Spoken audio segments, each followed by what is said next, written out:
আমি মিনু, ওরূপে মীনাক্ষী রায়, উত্তর কলকাতার এক খিঞ্জি বস্তি এলাকায় নিষিদ্ধ পল্লীর বাসিন্দা।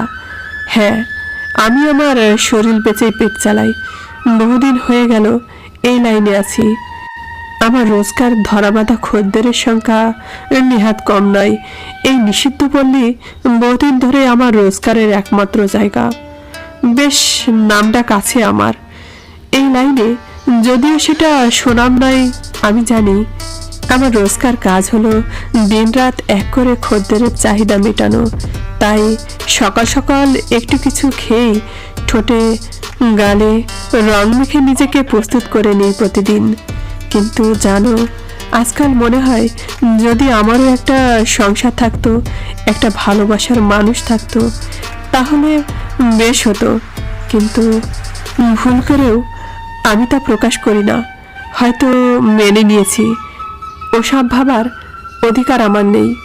মাঝে মাঝে মনে হয় আমার বয়সী মেয়েরা হয়তো মা ডাক শুনছে, আর আমি একা পড়ে আছি এক অন্ধকার জগতে। এখান থেকে বেরোনোর রাস্তা আমার জানা নেই। এখানে এসেছিলাম বছর 15 হলো। তখন সবে আমার বয়সন্ধিকাল চলছে। মা হতে পারার সত্তা হিসেবে ঋতুচক্র শুরু হয়েছে। ঠিক তখনই আমার আশ্রয় হলো এই নিষিদ্ধ পল্লীতে। প্রথম প্রথম খুব কষ্ট হতো, যন্ত্রণায় কুঁকড়ে যেতাম আমি। কিন্তু আস্তে আস্তে সব সয়ে গেছে। যেন আমি লেখাপড়া করতাম, স্কুলেও যেতাম। মা লোকের বাড়িতে কাজ করে সংসার চালাতো, আর আমার বাবা মাকে মারধর করে সেই টাকা মদ জুয়াতে উড়াতো।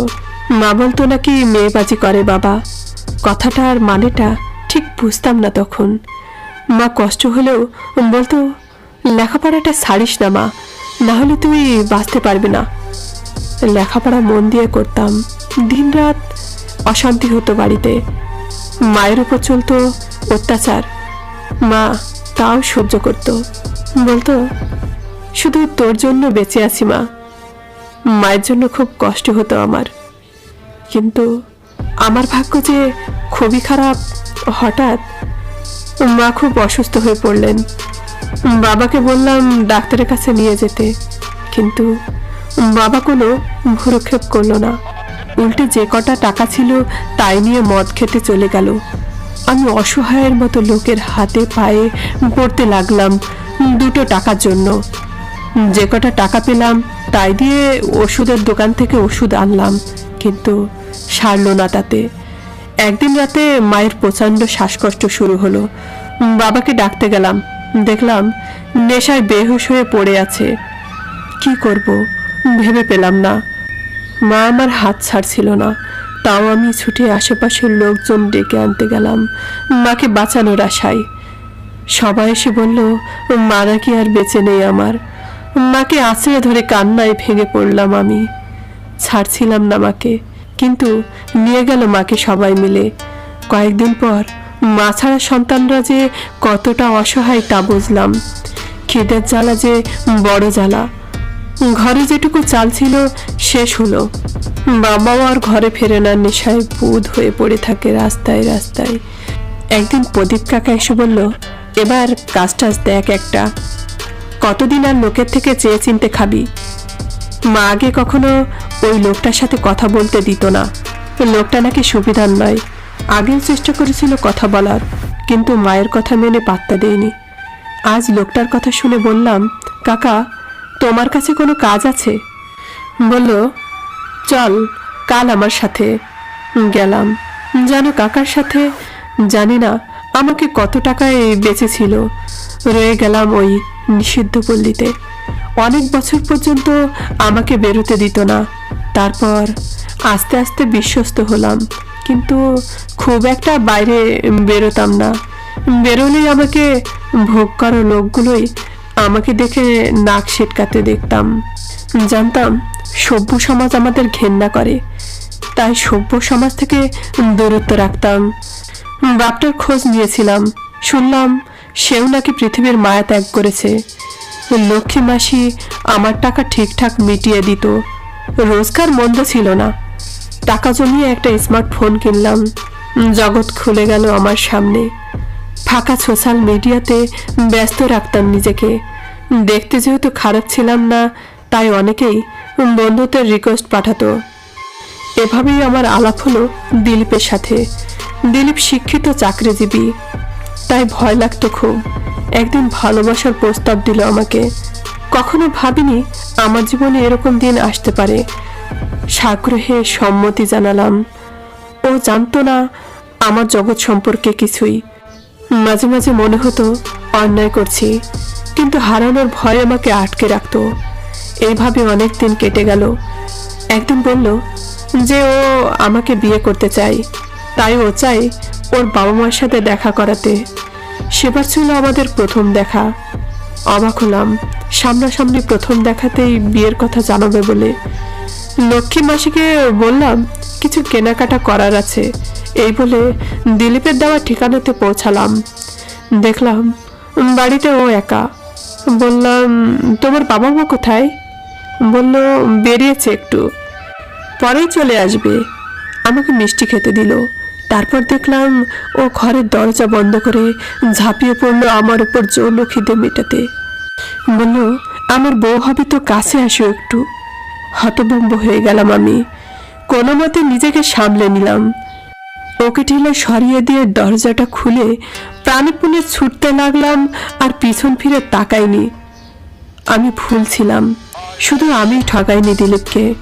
সমাজের শিক্ষিত ভদ্র মানুষের ভালোবাসার আড়ালে এই রূপ দেখে শিউরে উঠলাম। বুঝলাম ভদ্র শিক্ষিত মানুষরাও অশিক্ষিত লোকদের থেকে কম যায় না। আবার ফিরলাম আমার আস্তানায়। স্মার্টফোন ব্যবহার করা বন্ধ করলাম। মানসিক কষ্টে কাতর ছিলাম আমি। খাওয়া দাওয়াও ছেড়ে দিয়েছিলাম, কিন্তু আস্তে আস্তে নিজেকে শক্ত করলাম। বেশ কিছুদিন ধরেই দুলালকে দেখি। রাতে ঘরে ঢুকে সে চাহিদা মেটানোর পরিবর্তে আমার দিকে ড্যাব ড্যাব করে তাকিয়ে থাকে। ভালোবাসার কথা বলে বলে চলো পালায় বিয়ে করব, কিন্তু ওই মিথ্যে প্রতিশ্রুতিতে আমি আর ভুলি না। আজকাল একদিন দুলাল না এলে মনটা কেমন লাগে যেন। ওকে বোঝায় নেশা না করতে। একদিন দুলাল বলল আমার মা মরা ছেলেটার মা হবি মিনু। চোখের কোণটা চিকচিক করে উঠল। এটা ভেবে যে আমিও স্বামী সন্তান নিয়ে সংসার করব, খুব লোভ হচ্ছিল যেন। দুলালকে সম্মতি প্রকাশ করলাম।